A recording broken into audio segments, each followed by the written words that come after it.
Dongeng dimulai dengan Yuri yang dijemput mobil dan Ikuno yang melihat kepergiannya dari balkon kos-kosan. Lalu, gak lama terdengar bunyi bel, yang ternyata itu adalah Kido. Awalnya si Kido berniat untuk melabrak Ikuno karena udah ngintip kerja kelompok Kido sama Yuri. Belum sempat ngomong banyak, Ikuno udah ngeluarin kamera dan menjepret Kido dengan penuh semangat. Ikuno juga curhat kalau dia ngerasa bergairah pas ngeliat adegan kerja kelompok Kido. Jadi pengen ngerjain Ikuno deh gini nih. Merasa terganggu sama perbuatan intipisasi yang dilakukan oleh Ikuno, Kido berpikir untuk menutup lubang kenikmatan itu dengan selotip. Tapi niatnya pun dia urungkan karena takut kalau ntar foto-fotonya disebarin sama si cewek kimochi kosan sebelah. Karena galau, Kido pun membanting selotip lalu tumbang. Rutinitas Kido pun berlanjut seperti rutinitas biasanya. Ia kerja paruh waktu di sebuah swalayan, ikut kelas melukis di kampusnya, sampai tiba-tiba dia mendapatkan sebuah SMS dari si dedek gemes Yuri. Mereka berdua pun mengobrol dengan bahasa tubuh mereka. Indahnya pasangan baru. Berasa dunia milik berdua, yang lain setan. Beberapa saat kemudian, Kido menemani Yuri di sebuah tempat penyimpanan untuk mencari sesuatu. Yuri asik nyariin benda yang dia cari, sedangkan si kampret Kido lagi asik nontonin masa lalu Yuri yang bikin emang susah nelen kulit duren. Melihat ada kesempatan kayak gitu, Yuri nyoba ngerayu Kido agar diajak lagi ke kosan. Awalnya sih Kido ragu, tapi karena Yuri bilang kalau dia mau melanjutin kerja kelompok kemarin, Kido pun manggut-manggut kayak orang mabuk tai. Tapi pas ngebahas kapan, lagi-lagi Kido bingung tuh. Negosiasi panjang pun terjadi untuk membahas hari apa yang aman. Karena gak ketemu juga hari yang pas, Kido pun memutuskan kalau pas ada waktu longgar, dia akan ngajak Yuri buat kerja kelompok lagi. Anehnya, mendengar itu si dedek gemes langsung nyosor cingur Kido dengan segenap jiwa dan raga. Brengsek, lain kali request film yang pembantaian aja lah men, biar emang bisa puas ngelampiasin kejombloan ini. Oke lah lanjut.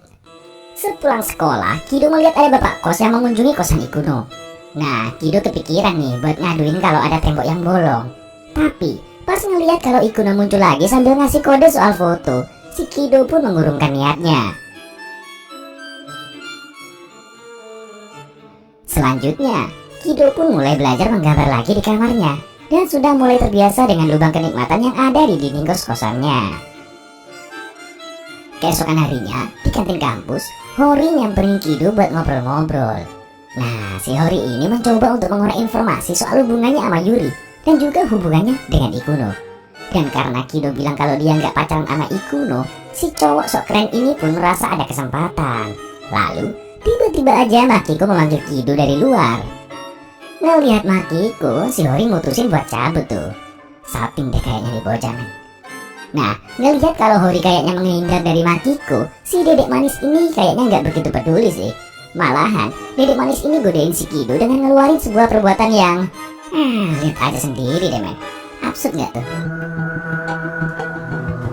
Tapi di sela-sela kelakuan absurd si Makiko, Kido nanyain gimana pendapat Makiko soal Ikuno. Ya, Makiko menjawab sesuai penilaiannya kalau Ikuno itu seorang cewek yang penuh misteri karena terlalu sering sendiri dan menutup diri. Lalu, Makino juga menambahkan kalau dia jadi Ikuno, kayaknya dia nggak sanggup deh. Menurut Nema juga gitu sih. Ikuno kayaknya emang butuh piknik deh daripada ngintipin kos sebelah. Iya nggak men? Gak lama kemudian, malam pun tiba. Ini malam apa maghrib sih? Ya gitulah pokoknya men. Kido kaget tuh pas nyampe di depan kos-kosannya. Doi ngeliat kalau Ikuno lagi berdua sama Hori. Penasaran, Kido mutusin buat mantau dari balik mobil di parkiran sampai mereka berdua masuk kosan. Dan akhirnya, Kido juga masuk kosannya sendiri. Ya iyalah, masa ikutan masuk kosan sebelah. Nah, karena saat itu hari Rabu, Kido kepikiran nih kalau hari itu jatah dia buat ngintip kamar sebelah. Tentu aja, seperti yang kalian lakukan kalau dalam posisi Kido juga, dia pun mulai untuk ngintip dari lubang kenikmatan. Tapi nggak jadi. Ketipu ya, sama. Usut punya usut, Ikuno ngizinin Hori ikut ke kosannya itu ternyata gara-gara Hori bilang kalau dia tahu rahasia atau latar belakang tentang Kido. Tentu aja, Ikuno yang penasaran banget sama seorang cowok yang sebenarnya masih okean Nema ini, jadi tertarik dari pembahasan Hori. Nah, begitu Ikuno mendengar cerita Hori kalau Kido sebenarnya ada main sama si Yuri, Ikuno langsung tertawa terbahak-bahak sampai si Kido yang udah pakai headphone masih aja kedengeran. Ternyata si cowok sok keren ini sengaja ember ke Ikuno biar Ikuno cemburu. Tapi Bukannya cemburu, si cewek imut ini malah ngatain Hori kalau Hori ternyata cowok yang busuk. Dan gak diduga oleh tukang parkir manapun, mendengar kata-kata Ikuno yang pedas, Hori langsung smackdown Ikuno. Dan karena suara gubrak yang dihasilkan, sang pelukis senja sebelah langsung tergugah untuk ngintip dari lubang kenikmatan. Bener aja, kosan sebelah ternyata lagi kerja kelompok. Enak nih. Ngelihat kosan sebelah yang lagi sibuk, Kido berniat bepergi. Tapi men, gak lama kemudian terdengar suara gemblodak. Apa ya gemblodak itu? Kemelontang. Halah, itulah pokoknya. Si Kido langsung ngerasa ada yang gak beres nih. Pas dia nyobain lubang kenikmatan lagi, dia ngeliat kalau kerja kelompok itu ternyata bukan karena suka sama suka. Tentu aja, Kido mulai panik dan menggedor-gedor tembok di depannya. Ngedengar kalau si Kido ngerespon, Ikuno mulai semakin berani terus ngejitak kepala Hori pakai cangkir di dekatnya. Makan tuh cangkir. Beraninya sama cewek. Sini kalau berani, tak jambak kelek muri. Anehnya nih men, ngeliat Hori yang ngedumel gak karuan kayak nenek-nenek mabuk sirih, Ikuno malah memasang wajah datar, rata, polos, trapesium. Garing gini ya. Ketegangan belum usai, gara-gara ekspresi Ikuno yang di luar angkasa, Hori pun melepas sabuknya, sekalian celananya. Tapi Ikuno malah ketawa ngeliat pisang molen Hori. Kata si Ikuno, pisang Kido lebih gedean daripada punya Hori yang seukuran ekor cicak. Bisa aja nih kental manis. Dan pas si Hori mau membuka kemasan kental manis Ikuno, tiba-tiba ada yang lempar pot bunga ke kamar Ikuno. Alhasil, kerja kelompok paksaan itu pun berakhir dengan Hori yang menahan ekor cicak bergerak-gerak di balik celananya, lalu cabut. Suasana udah mulai sedikit santai nih. Kido akhirnya nongol di jendela. Habis saling pandang, kedua tetangga yang baik ini pun akhirnya melakukan kerja bakti membersihkan sisa-sisa perang Hokage di kamar Ikuno.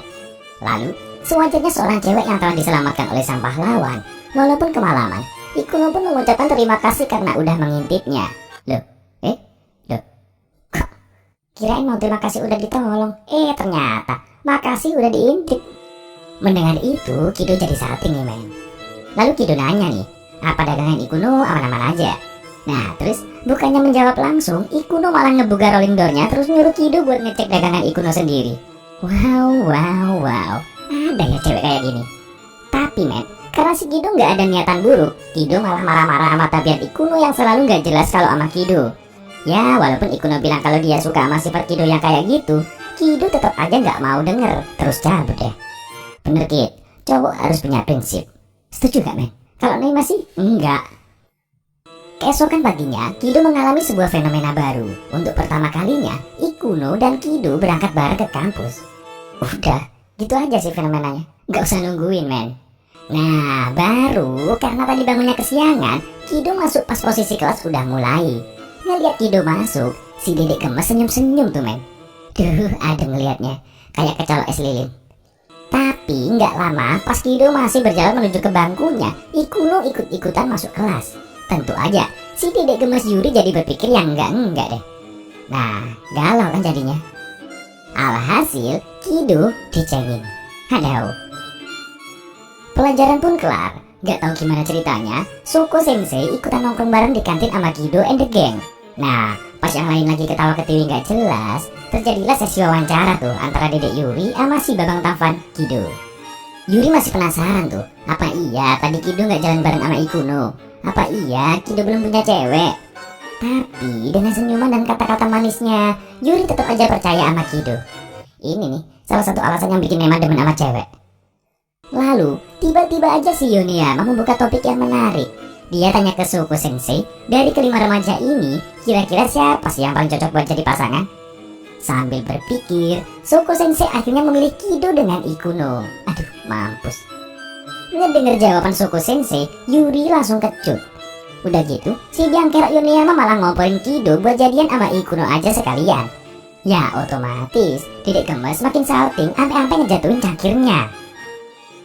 Sepulang sekolah, Yuri menyeret si Kido ke pojokan sepi. Sambil wajah yang galau gara-gara masih cemburu, Yuri tanpa banyak babi bu tiba-tiba